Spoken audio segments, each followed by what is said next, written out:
Bonjour à tous, très heureuse de vous retrouver une nouvelle fois. Il fait bien froid ces jours-ci, alors quoi de mieux qu'une bonne tisane à la cannelle pour nous réchauffer. En plus, c'est plein de vertus, ça tombe bien, c'est notre aliment épice de la semaine. Ensuite, au boulot avec nos bébés, oui, c'est possible d'emmener son bébé avec soi sur son lieu de travail, à condition bien sûr d'avoir une crèche d'entreprise. Et pour les parents, c'est vraiment loin d'être un luxe. Aujourd'hui, nous vous proposons de vivre justement l'expérience. Notre femme inspirante nous ramènera à la cannelle, mais pas seulement. Ambassadrice de la cuisine marocaine, diplomate culinaire, Fatema Hal a réussi à imposer son nom à l'international, alors que la cuisine n'était pas encore ni glamour, ni people. Et puis pour finir, nous allons nous occuper des rides entre crème et injection. Comment faire le choix? Voici notre sommaire pour aujourd'hui. Vous êtes les bienvenus. C'est un plaisir de vous retrouver. À tout de suite pour les détails.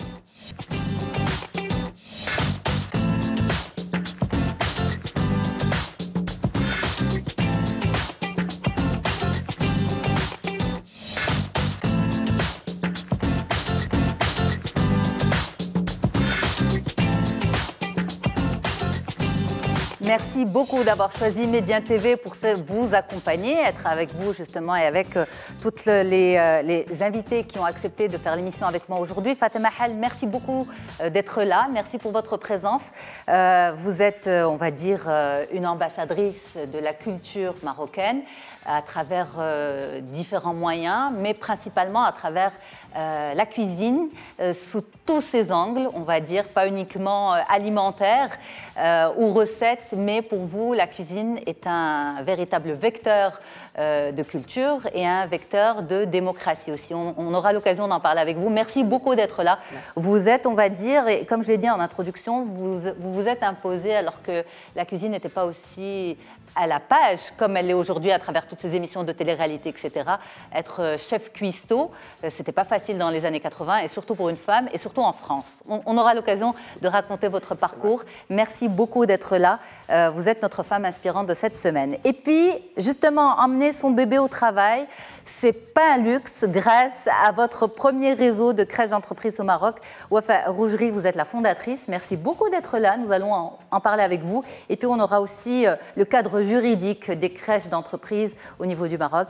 Dans quelques instants, justement, on ira au travail avec vous et avec les bébés. Et puis à vos côtés, docteur Leïla Ben Amal. Bonjour docteur. Bonjour. C'est un plaisir de vous recevoir. Merci pour l'invitation. Alors justement, on lutte contre l'âge, il faut le dire, sans tabou, mais chacun sa méthode. C'est soit soft, soit un peu plus à la dure.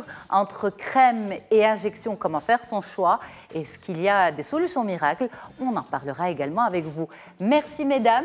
Alors c'est vrai qu'il fait bien froid. Et puis en plus, on a une émission 100% femmes. Hier, c'était le 8 mars, journée mondiale des droits de la femme. Et aujourd'hui, justement, on continue chacune son combat pour les femmes. Justement, vous, c'est pour que la femme puisse mieux travailler, être plus à l'aise. Leïla, c'est pour que la femme se sente mieux dans sa peau. Et puis Fatema, c'est pour que non seulement la femme, mais on va dire toute la culture marocaine, et c'est joli que la culture soit au féminin, justement, trouve sa place et son rayonnement à l'international. Donc, ça nous ramène à quoi? Le samedi matin, on commence par quoi? On commence par l'aliment de la semaine. Et puis, Fatema, vous êtes là, on a pensé à une épice que vous adorez, c'est la cannelle. Alors, nos équipes ont préparé une petite animation pour parler des vertus de la cannelle, et on reviendra sur le plateau pour en discuter avec vous aussi. On regarde.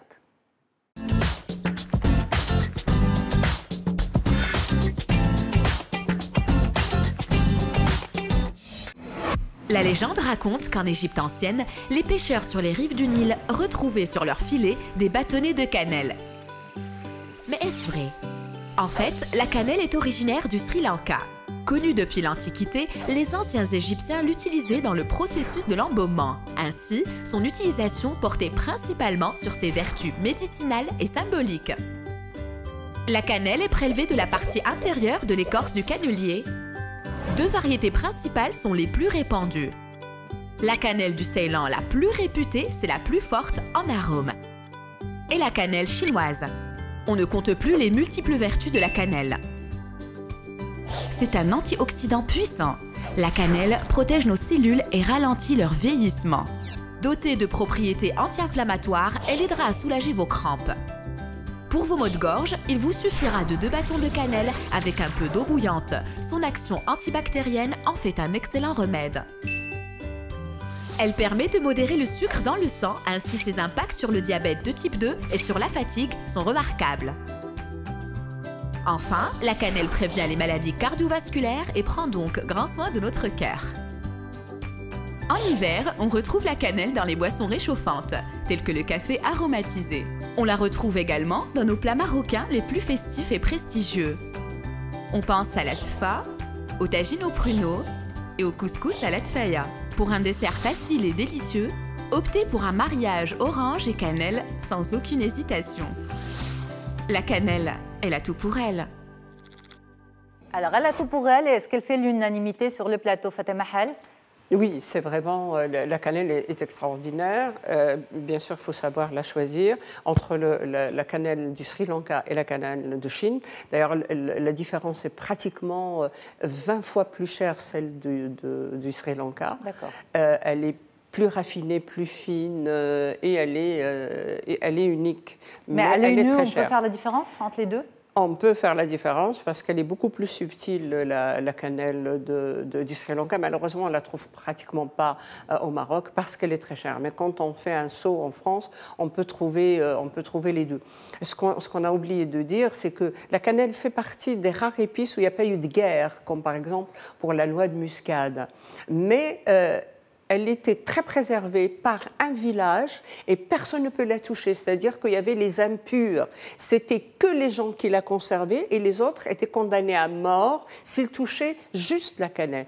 L'histoire des épices est extraordinaire. Et sacrée. Mais c'est justement cette histoire que vous racontez un petit peu dans votre livre. Exactement. On aura l'occasion d'y revenir. Le discours amoureux des épices. Fatima Hall, vous faites parler des épices, justement. On en parle dans un petit moment. Je finis juste le tour de table. Leïla Ben Ammar, antioxydant, c'est vrai? Antioxydante, épices antioxydantes. Ça, je viens de l'apprendre, donc oui. Je pense que je vais m'y mettre un peu plus souvent. Je ne l'apprécie pas forcément tout le temps, mais ça dépend comment elle est cuisinée, en fait. Quand c'est trop fort, j'ai du mal. C'est vrai, donc mitigé. Oui, c'est vrai, c'est vrai. Wafa, vous? C'est une épice que je connais très mal, que j'utilise très peu, pour ainsi dire pas, autrement en tisane, un peu comme tout le monde, pour soigner, c'est vrai, un mal de gorge. C'est vrai, c'est vrai. Mais c'est une tisane, c'est vrai, enfin une épice qui est bourrée de bienfaits, il faut savoir l'utiliser, elle est très efficace pour sucrer aussi, surtout c'est intéressant pour les personnes qui souffrent de diabète notamment. Ça c'est fini, on va revenir aux épices tout à l'heure avec vous pour raconter pas mal d'histoires, Fatima Hall, mais pas seulement aussi. C'est aussi pour parler de vous, du rôle on va dire, de la cuisine dans la paix, dans les discours positifs, etc. Mais pour l'heure, on va aller quand même travailler un petit peu.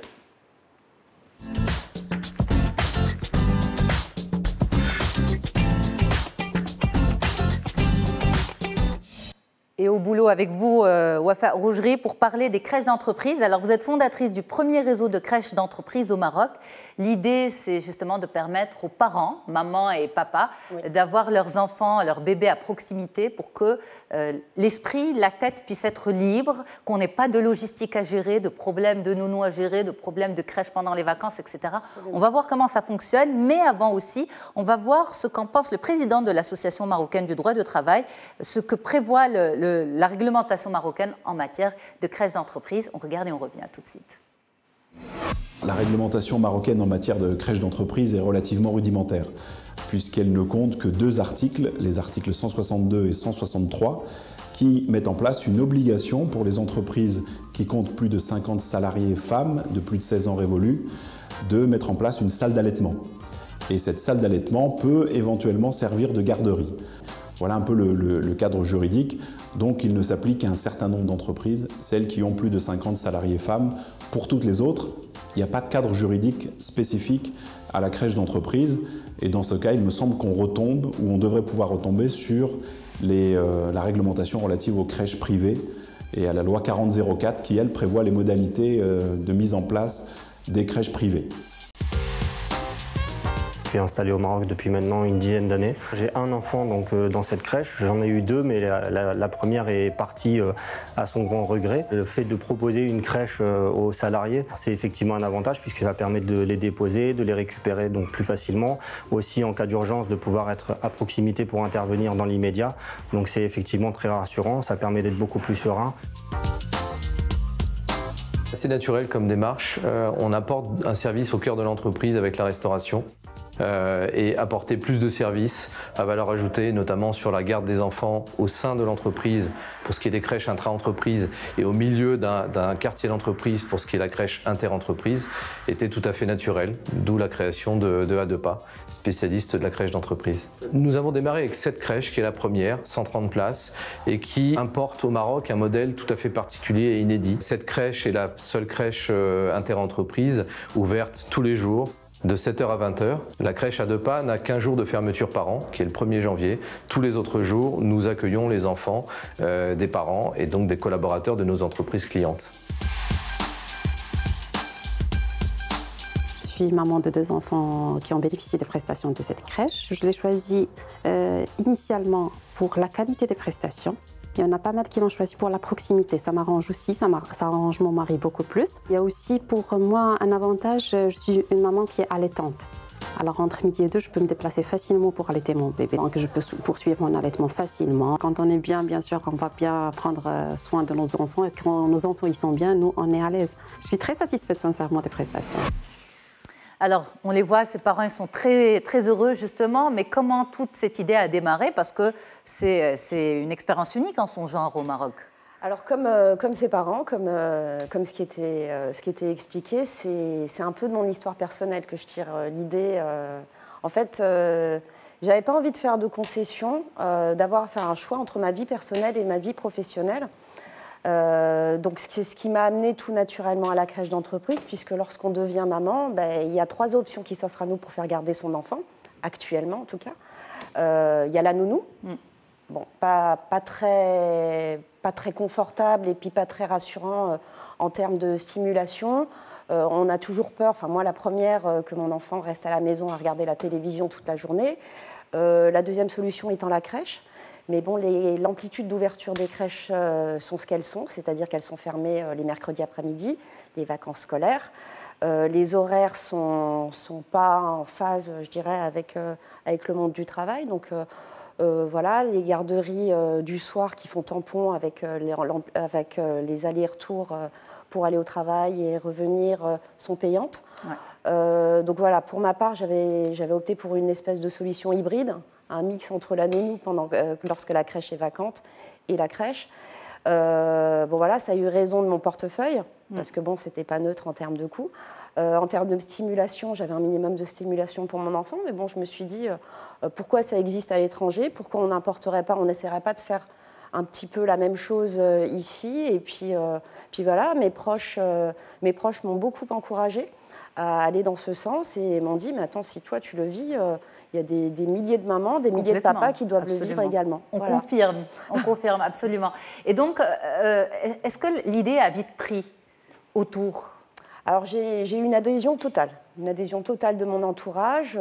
J'ai commencé par faire un espèce d'état des lieux, ce qui a confirmé ce que dit le juriste, que voilà, c'est un peu le vide sidéral. Le vide sidéral en termes de... légalement, c'est-à-dire qu'on a 2 codes du travail qui ne sont absolument pas appliqués, des entreprises qui ne sont absolument pas contraintes de l'appliquer, des entreprises avec 500 salariés et eux, il y en a des tas, des entreprises qui ont fait le choix de respecter la loi, je les compte sur les doigts d'une main. C'est voilà. Ça. Alors justement, le fait d'avoir une crèche d'entreprise, ça a amené quoi à la maman que vous êtes et puis aux parents que vous rencontrez toujours et à l'employeur également? Alors, j'ai envie de vous dire, les avantages sont vraiment partagés. Ils sont partagés déjà par la société, je dirais, parce que voilà, en mettant en place ce genre de structure en face avec la vie des papas et des mamans, fait que... Je parlais des mamans, mais c'est vrai, les papas aussi. Voilà, hein. Ce qui fait que les mamans qui sont obligées d'arrêter de travailler pour s'occuper de leur enfant, voilà, cessent de le faire. Ça aide certaines mamans à entrer dans le milieu du travail, donc ça aide pour moi, c'est pour ça que je dis que c'est vraiment la société, à une meilleure employabilité des femmes, qui est en recul dans notre pays depuis quelques années. Ça favorise aussi la généralisation, ça va dans le sens de la généralisation du préscolaire, qui est demandé, qui a été demandé par Sa Majesté depuis quelques années. Et donc voilà, ça va dans ce sens. Un salarié qui n'a pas les moyens de payer sa place de crèche, si son entreprise l'aide, participe pour tout et partie, ben voilà, c'est pas donc neutre. là, l'entreprise participe financièrement.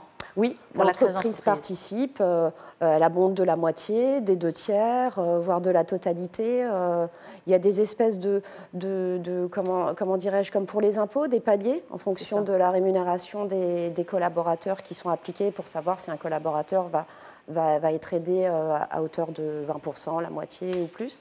Enfin, nous, on émet, en tant que prestataire, on émet un conseil, des recommandations à l'entreprise, charge à elle de les suivre ou pas. Donc, voilà, mais bon, les salariés, effectivement, sont soulagés au niveau du portefeuille. Mais justement, l'idée, c'est quoi? Si ça devait se généraliser, est-ce que d'abord, vous pensez que ça pourrait se faire? Et est-ce que ce qui freine, c'est pas aussi le fait de l'entreprise de devoir engager des frais? Enfin, vous êtes sur le terrain et je ne sais pas pourquoi ça ne prend pas autant et pourquoi l'expérience reste quand même limitée à Casa.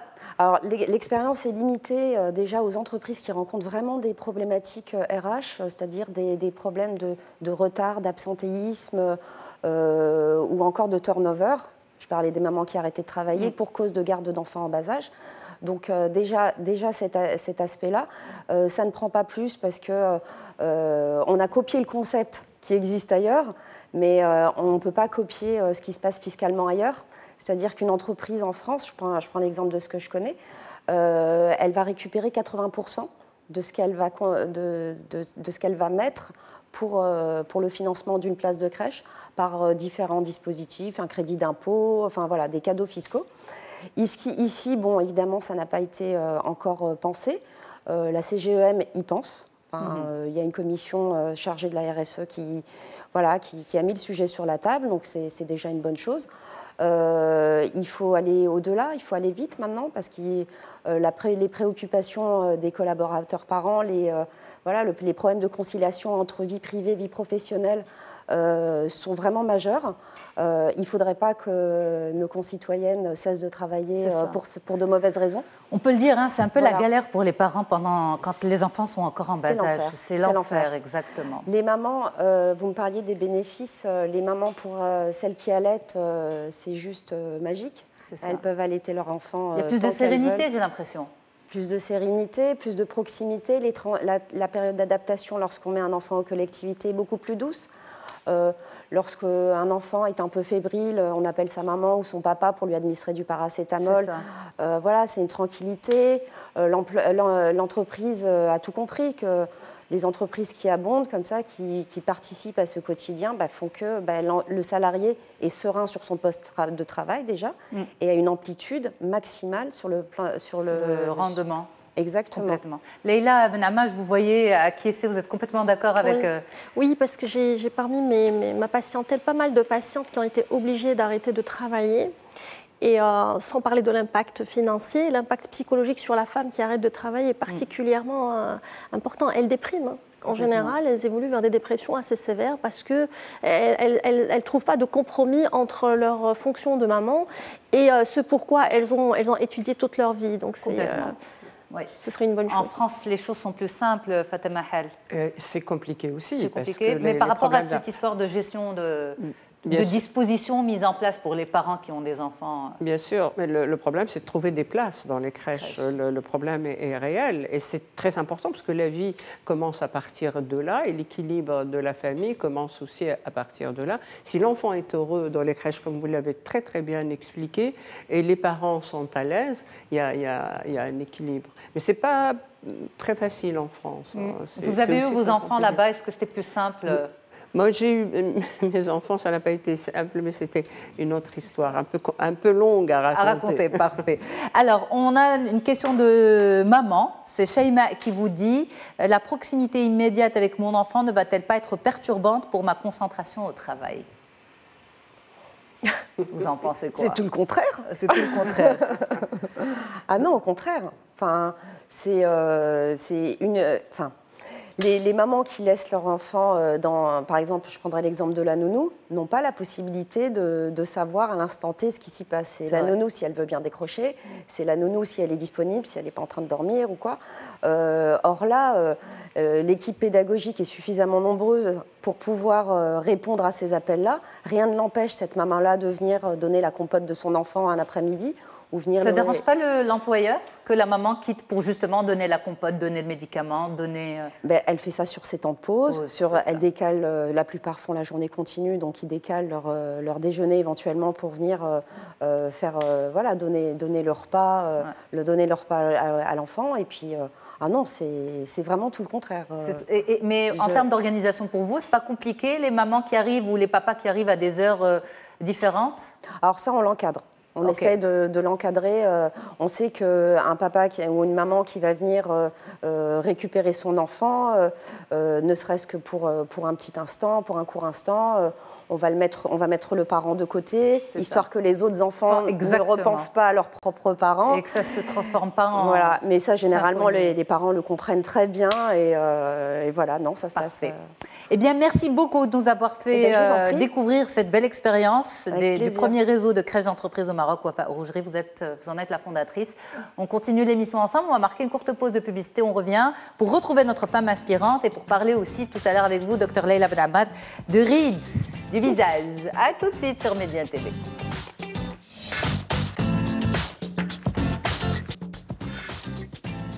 Merci beaucoup d'être avec nous sur Média TV pour On se dit tout. On va se dire encore beaucoup de choses. Nous allons parler de notre peau dans quelques instants. Mais pour l'heure, place à notre femme inspirante de la semaine.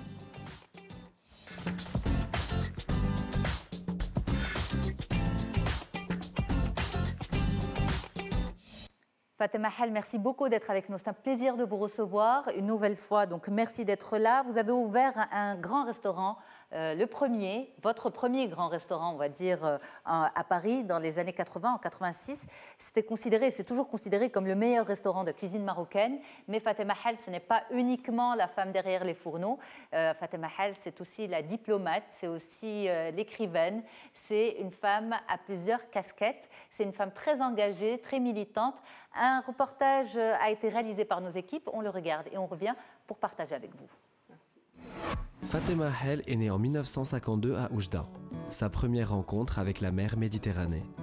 En tant que chef cuisinier, elle part à la découverte des multiples saveurs de la cuisine marocaine. Elle compose et marie le tout dans une douce symphonie. C'est à partir de là qu'elle consacre plusieurs de ses écrits à la cuisine marocaine, ce qui devient pour elle un moyen de transmission culturelle. Les saveurs et les gestes, son premier livre, ainsi que les autres qui ont suivi, en sont une belle déclaration. C'est cette cuisine qu'elle a emportée à l'étranger. Ainsi, elle a continué à partager son savoir-faire avec générosité, tout en maintenant cette volonté d'échange culinaire, principale caractéristique méditerranéenne. On retrouve ces aspects de son parcours dans son ouvrage « Fille de frontières ». Dans sa dernière publication, Fatema Hal transmet un profond message d'humanité en continuant à promouvoir la cuisine du lien et contribuer ainsi à la préservation d'une partie de ce patrimoine culinaire marocain qui lui tient à cœur. En femme combative, Fatema Hal défend la cause féminine. Au travers de son association, elle accompagne des jeunes femmes dans leur émancipation. Elle les forme dans les cuisines de son restaurant, le Mounsoria. Rien d'étonnant pour une femme comme elle, inspirante et au grand cœur. Et merci d'être avec nous, Fatema. Alors la cuisine, quand même, prend une grande place dans votre vie, mais ce n'est pas arrivé dès les premiers chapitres de votre existence. Non, ce qui est d'ailleurs très étonnant, c'est que quand j'étais adolescente et même petite, j'étais pratiquement perdue pour la cause, parce que ma mère me disait, tu travailles très bien à l'école et ça te prend beaucoup de temps, tu ne seras jamais une bonne cuisinière. Donc, mais la transmission au Maroc, c'est automatique. On voit, on regarde, on sent. Mais très vite, je me suis éloignée de la cuisine. Mais en même temps, on ne s'éloigne jamais vraiment. Donc, j'ai obtenu une licence de littérature arabe d'expression française. Par la suite, j'étais à l'école pratique des hautes études pour un doctorat en ethnologie. Et j'étais en politique parce que j'étais très militante. J'étais peut-être la première femme arabe à être en France, à être conseillère d'une ministre. J'étais avec Yvette Roudy au ministère des droits des femmes. Et la cuisine, ça a été d'abord parce que je voulais créer mon entreprise, et puis ça a été une passion, mais une passion qui était très liée à ma formation d'ethnologue. Vous dites que c'est intimement lié, la cuisine et l'ethnologie. La cuisine, les gens oublient, parce qu'ils ne pensent que à les recettes. Tout commence. La cuisine est une question de vie ou de mort. Si on ne mange pas, on meurt. Et la cuisine, c'est aussi de la politique, de l'économie. Celui qui dominait la route des épices, entre autres l'Empire ottoman, dominait le monde. Il y a eu des guerres pour une poignée de poivre.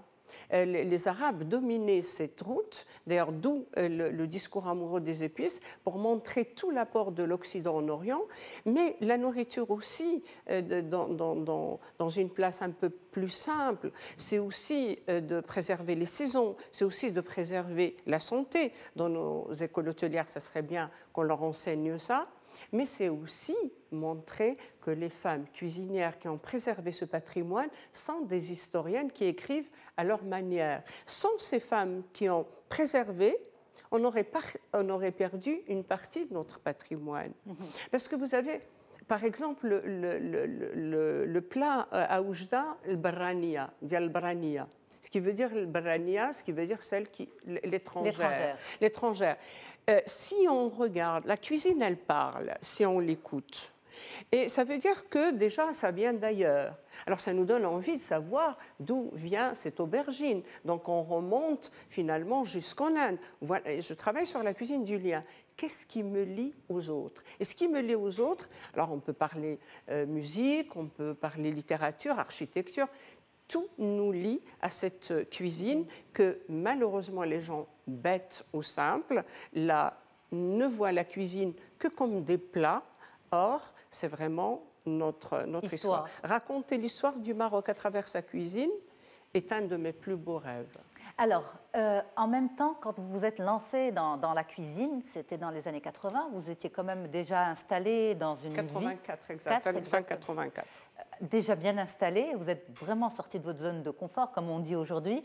Vous aviez votre doctorat, 3 enfants, engagés, militante dans la politique, et puis vous décidez de lancer, d'ouvrir ce restaurant qui devient, on va dire,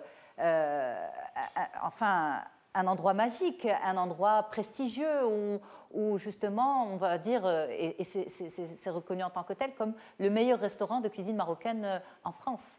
Parce que je n'ai jamais couru ni après les étoiles, ni à être le meilleur tagine ou le meilleur couscous. Sincèrement, si c'était pour faire le meilleur couscous et le meilleur tagine, j'allais dire un mot, je m'excuse de l'expression, je m'en fous. C'est pas ça qui m'intéresse. C'est d'être fidèle à ce que j'ai appris, à cette cuisine marocaine, mais de montrer la richesse de notre culture et aussi d'apprendre la culture de l'autre. Moi, j'aime le Maroc, la cuisine marocaine est comme le jeu de balle. Et le jeu de balle, quand vous lancez la balle, on vous la rend ou elle rebondit. Le Maroc a toujours su prendre et donner. Les gens pensent qu'ils sont nés avec leur pastilla, les bréouates, ils pensent que les bréouates sont marocaines, mais si les bréouates sont marocaines, qu'est-ce qu'on fait des samosas de l'Inde et les boureks de Turcs? Donc, je disais Tunisie. Non, turc, vous avez raison. Oui, parce qu'on a quand même hérité de la cuisine ottomane. Mais c'est beau, cette richesse. C'est très, très beau. Vous savez, je découvre, grâce à l'écriture de ce livre, que les pâtes, on avait déjà découvert que les pâtes ne venaient pas de Chine. Tous les gens vous répètent à l'infini, les pâtes viennent de Chine. Comment vous le savez? Marco Polo l'a dit. Vous avez lu Marco Polo? Personne n'a lu Marco Polo. Les seuls qui ont lu Marco Polo, c'est les historiens japonais. et remettent en cause même son voyage en Chine, okay. Parce qu'il y a des contradictions. Sauf que je trouve donc un texte de Ibn Sina, on ne peut pas remettre la parole d'Avicenne, de Ibn Sina au Xe siècle, qui parle des pâtes coupées en lamelles, donc ça nous rappelle les tagliatelles, au Xe siècle. Or, la cuisine et Marco Polo, c'était bien plus tard, c'était bien le XVe, XVIe siècle.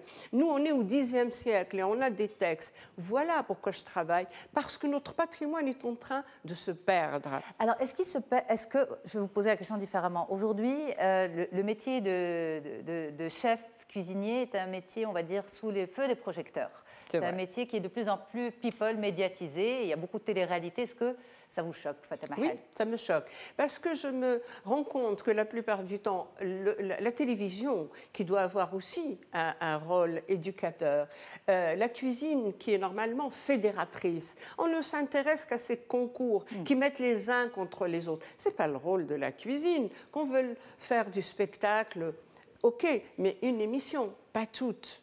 Alors qu'on devrait profiter de la cuisine, par exemple marocaine, pour préserver notre patrimoine. La deuxième chose, ça donne envie aux jeunes de devenir chef. Mais chef, c'est pas intéressant, c'est pas un métier, chef. Si c'est un métier, c'est cuisinier. Parce que dans le mot cuisiner, on est en train de préparer quelque chose et de l'offrir. Et la cuisine, c'est aussi le partage, ce geste de préparer, de cette générosité et de donner. Alors apprenons à nos jeunes de travailler, de devenir d'abord cuisinier pour être chef. Malheureusement, le rôle de la télévision actuellement, c'est un petit peu le tape à l'œil. Il faut arriver très très vite. Je vais avoir un prix très très vite. Alors moi, j'essaie juste de leur dire de retrouver le temps. Apprenez à apprendre, apprenez à travailler. Alors, vous avez reçu pas mal de prix, justement, vous êtes récompensé pour ce travail, et puis vous ne vous limitez pas, donc on l'a dit, à promouvoir la culture ou la cuisine marocaine. Vous écrivez aussi, vous faites parler les épices. Ça, oui. C'est ce que vous avez fait dans votre... Vous avez beaucoup d'imagination, Fatima Hall. Le discours amoureux des épices, c'est votre premier roman. Premier roman. Et celui d'avant, c'était un récit. C'était un récit. Il vient de recevoir le prix de la littérature culinaire en France. Alors qu'il y a quand même beaucoup de livres qui ont été publiés à cette rentrée littéraire. Et dans ce roman, donc, j'essaye vraiment de rendre hommage à tout l'apport du monde arabo-musulman en Occident. Ils ont pratiquement tout apporté. Malheureusement, ils ne préservent rien. Et ça, c'est... Alors, tout à l'heure, vous avez parlé de la cannelle, mais si on parle, par exemple, de la noix de muscade, vous savez, au Xe siècle, l'Europe était endormie. Les sciences, les mathématiques, tout vient de l'Orient. Et en plus, l'Occident, enfin particulièrement l'Europe, était ravagé par la peste. Un tiers de la population était ravagée par la peste, éliminée de la terre. Et un médecin anglais a trouvé qu'on pouvait guérir la peste par la noix de muscade. Mais qui domine la route des épices? C'est les Arabes. Une guerre féroce, les Anglais d'abord, mais ils n'ont rien obtenu. Il y a eu les Portugais et enfin les Hollandais. Et qui sait, par exemple, que toute la suprématie maritime et militaire de la Hollande s'est construite sur le commerce de la noix de muscade. Voilà pourquoi la cuisine est importante et voilà pourquoi il faudrait expliquer à nos hommes qui à chaque fois me disent « Ah, mais c'est un livre que je vais acheter pour ma femme. » Et non, monsieur, lisez-le, vous. Alors, vous trouvez toute cette info où, Fatima Hall? Est-ce que vous faites le tour du monde parce que c'est un travail de fourmi? Mais tout à fait. Ça fait 34 ans. Et ça fait 34 ans que je ne m'enferme pas j'adore le Maroc, je sais d'où je viens, mais j'essaye de rencontrer les autres. Donc j'ai effectivement été dans plusieurs pays. J'ai travaillé au Maroc avec des vieilles dames.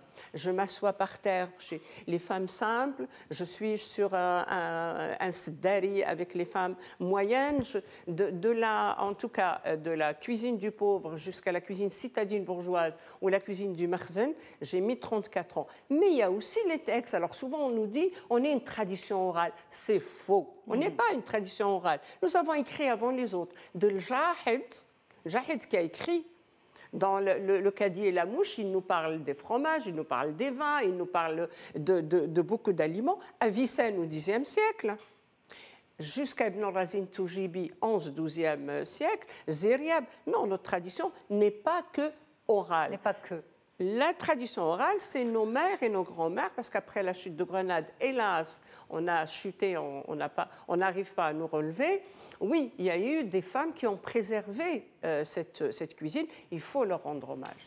Alors, on a juste le temps de vous soumettre la question de Amal. Parce que normalement, on a pas mal de questions, mais je ne pouvais pas vous arrêter parce que c'est tellement agréable ce que vous nous racontez. Alors, Amal vous dit, quelle est votre première source d'inspiration pour vos créations culinaires?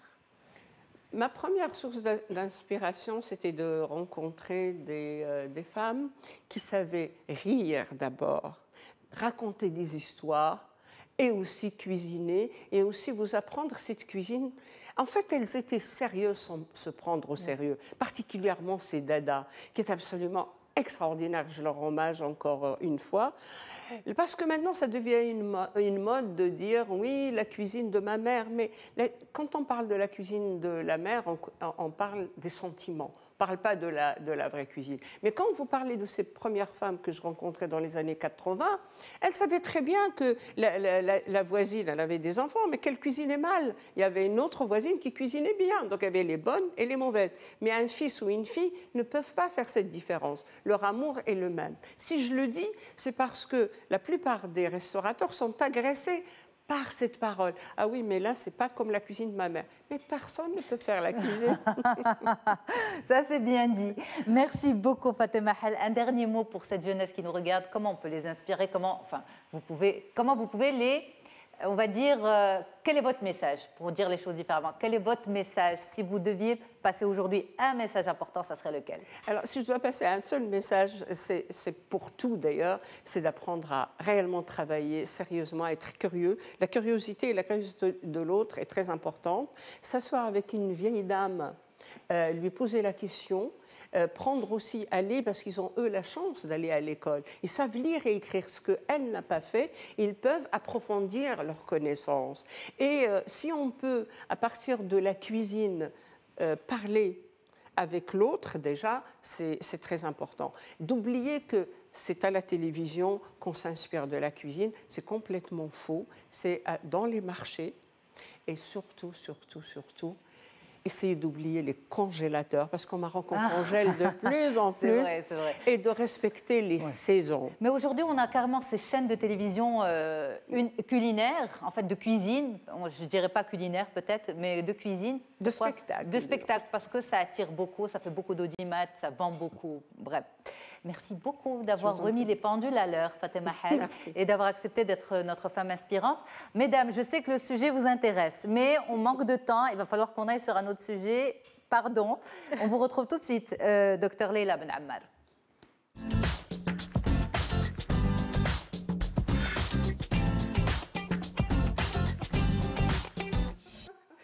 Allez, on y va pour notre sujet. Les rides du visage, comment ça fonctionne? On a un petit reportage qui va nous expliquer tout ça. Et ensuite, comment on corrige? Vous avez la solution pour nous, Dr Leila Ben Ammar, vous êtes dermatologue. Merci beaucoup d'être là. On regarde justement la genèse des rides et on revient pour discuter de tout ça. Prendre de l'âge, c'est sage. Mais quels sont ses effets sur notre peau?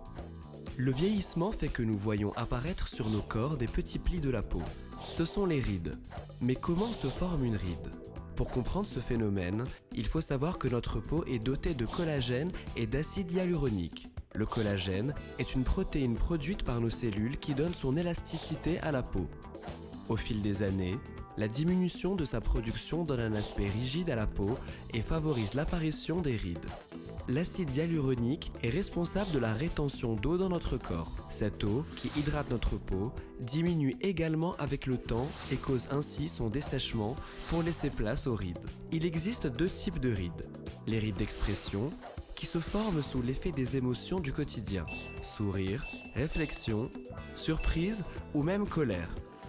Les rides de vieillesse, générées par l'âge, les changements hormonaux et même les facteurs environnementaux. Sur nos visages, les rides apparaissent principalement au niveau des yeux, du nez, de la bouche ainsi que du front. Pour ralentir leur apparition, la clé, c'est l'hydratation. Alors, est-ce que c'est vrai que la clé, c'est l'hydratation et que l'hydratation, docteur Ben Ammar? J'aurais aimé que le processus de vieillissement soit aussi simple. Ce n'est pas le cas malheureusement. Ce n'est pas qu'un problème en eau. Ce ne sont pas que des problèmes de rides parce que ça a été un petit peu simplifié en disant que ce sont les rides qui sont l'expression de l'âge. Nous avons les rides, mais nous avons aussi le relâchement qui est beaucoup plus difficile à traiter que les simples rides. Après, pour faire plus bref, il y a le vieillissement intrinsèque, celui que nous subissons tous et toutes, qui est lié à l'âge, où le terrain génétique joue un grand rôle. Il y a des gens qui vieillissent plus rapidement que d'autres. Et puis le vieillissement extrinsèque, où là c'est très important de le signaler parce qu'il y a des facteurs extérieurs qui peuvent aggraver le vieillissement et que nous pouvons contrôler en faisant de la prévention. Donc agir sur les rides, c'est d'abord agir en amont, et puis par la suite, lorsqu'elles sont installées, elles vont s'installer de toutes les manières. Agir en aval, agir en amont, c'est en évitant les expositions solaires qui sont importantes. Mais dès l'enfance, parce qu'on a ce capital soleil à pas. Exactement. Là, vous êtes devenu dermatologue à force.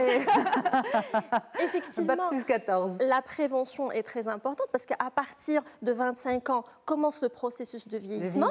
Oui, mais c'est-à-dire les effets néfastes du soleil sur notre ADN de manière générale vont commencer aux premières expositions solaires. Notre corps pourra agir et réparer pendant des années et des années, mais viendra un moment où nous allons récolter un petit peu tout ce que nous avons fait même en étant très très jeunes. Donc les expositions solaires sont néfastes lorsqu'elles sont importantes, quel que soit l'âge. Il y a aussi le facteur alimentaire qui est très important parce que les aliments sont riches en antioxydants, donc ça dépendra un petit peu de la qualité de notre alimentation. Il y a aussi le tabagisme et la consommation d'alcool qui accélère le vieillissement, qu'il s'agisse d'un vieillissement comme les rides dont on a parlé ou les rides d'expression. Par exemple, les gens qui fument, ils ont plus de rides d'expression que les gens qui ne fument pas. La pollution aussi est un facteur aggravant. Mais le relâchement, qu'est-ce qui le provoque? Parce que ça, c'est la pire des choses, en fait. Alors, le relâchement, c'est l'âge, la pesanteur, les pertes de poids, parce qu'il faut savoir que la partie qui subit le plus de relâchement, c'est la partie moyenne du visage. Il y a le tiers supérieur où il y a une prédominance des rides d'expression, et puis le tiers moyen. Ce qui va se passer, c'est que cette partie, elle va se relâcher par l'effet de la pesanteur et de l'âge, et donc nous aurons un vieillissement de la peau, du muscle, du tissu adipeux sous-cutané et de l'os. Tout vieillit. Mais est-ce que vous, les médecins, vous avez trouvé une solution à ce problème? Alors, écoutez, il y a les solutions préventives, comme on en a déjà parlé.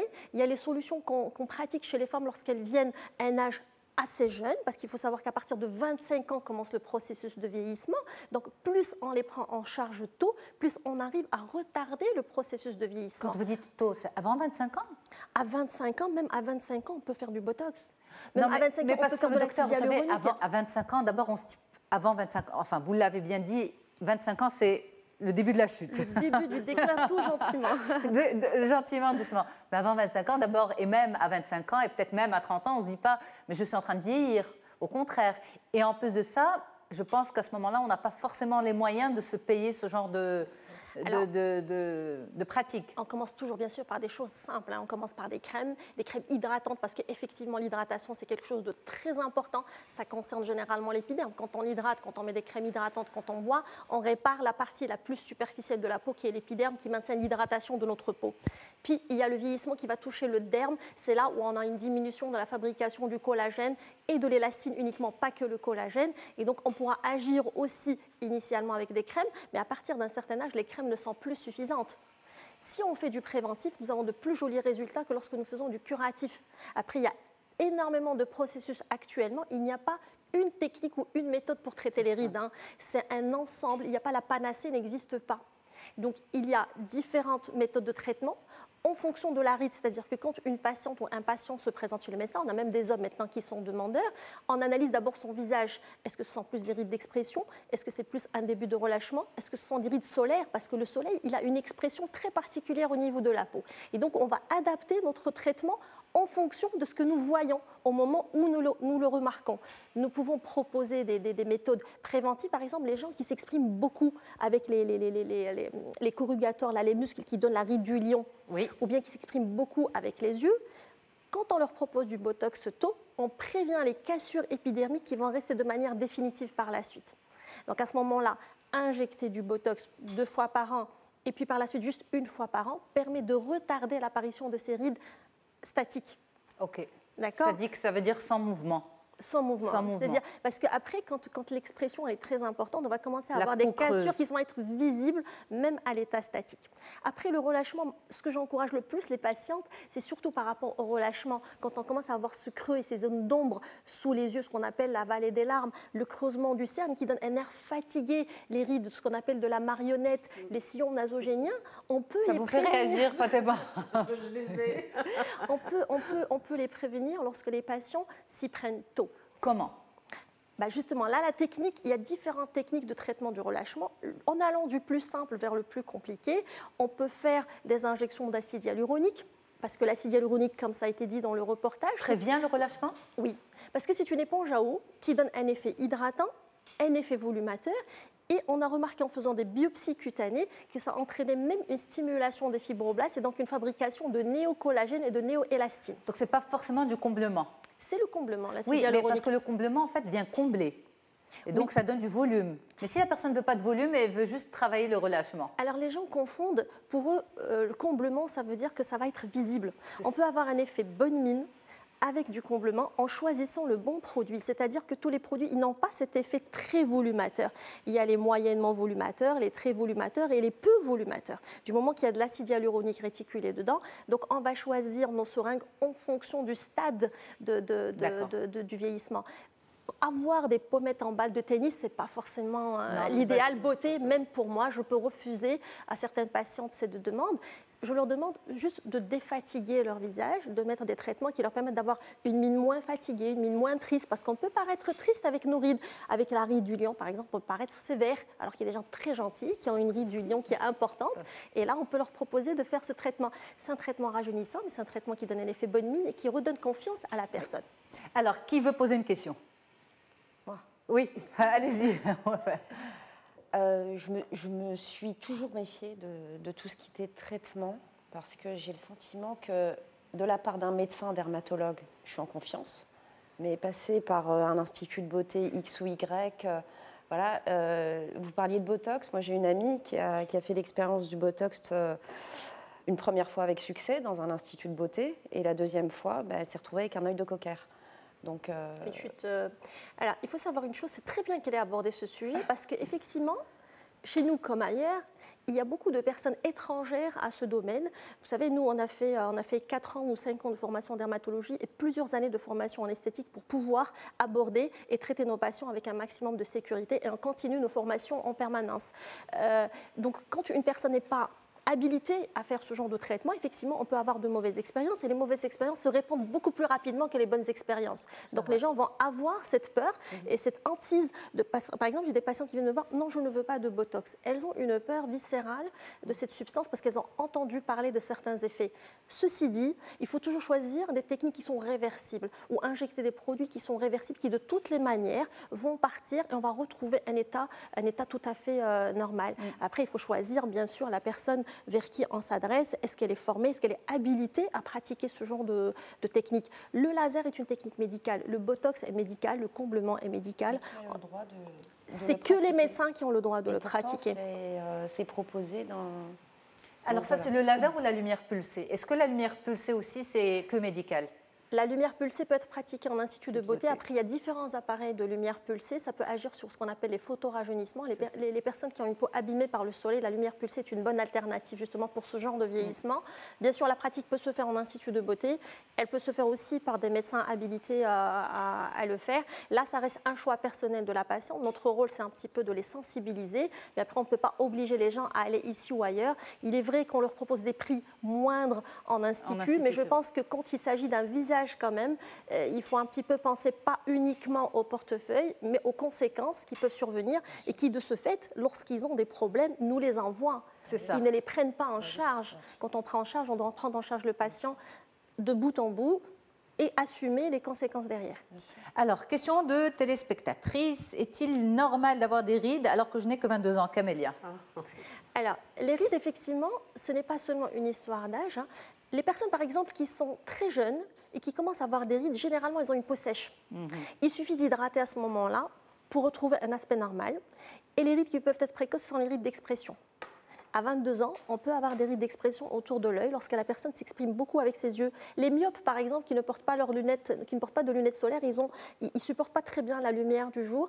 Et donc, le fait de froncer leurs sourcils, ils peuvent avoir effectivement des rides d'expression, des rides de lion. Okay. Et là, la prévention, c'est de porter des lunettes et d'hydrater la peau aussi. Alors, dernière question, y a-t-il des aliments qu'il faut intégrer à son quotidien pour freiner l'apparition des rides?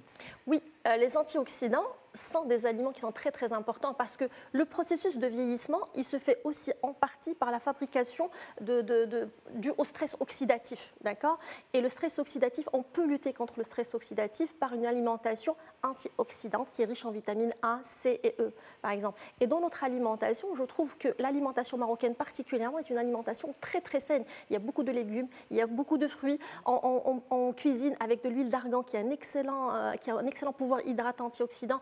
On cuisine avec de l'huile d'olive. Donc, il vaut mieux un petit peu se retourner vers notre cuisine saine plutôt que vers les fast-foods et vers ce qu'on commence à cuisiner dernièrement qui n'est pas forcément en harmonie avec les besoins de la peau. Avec les besoins de la peau. Et bien finalement, on a fait... Oui, pardon. Oui, mais d'ailleurs, par exemple, les épices, les gens, ils ont oublié que les épices, au départ, c'était pour la pharmacopée. C'était pour la médecine. Et c'est vrai que dans la cuisine marocaine, si on suit et si on mange du frais, et on oublie un petit peu, même si la congélation ne détruit pas forcément toutes les vitamines, pour la peau, c'est magnifique. On a nos salades, on a du cuit, du cru, le baqoula, c'est vraiment extraordinaire. Et puis qu'on fait aux acides de fruits, c'est à partir des fruits. Oui, non, mais c'est vrai que les antioxydants... Le miel pour le visage. Bon, oui. Pouvoir cicatrisant, oui. Mesdames, merci beaucoup d'avoir été là. Un grand merci aux téléspectateurs, à l'équipe en régie. Je vous remercie énormément. Wafa Rougerie, vous êtes fondatrice du premier réseau de crèches d'entreprise au Maroc. Leila Ben Ammar, vous êtes médecin dermatologue. Et puis Fatema Hal, vous êtes notre femme inspirante de cette semaine. On ne peut pas vous résumer en un seul mot. Merci. Et merci et bon courage pour la suite. Et puis... c'est très inspirant, très impressionnant, tout ce travail d'ethnologie, d'anthropologie culinaire et plus que vous faites. Merci à toutes et à tous, à très vite sur Média TV. Je vous donne rendez-vous demain matin en fait et à lundi sur Média Radio si vous n'êtes pas dispo demain. Au revoir.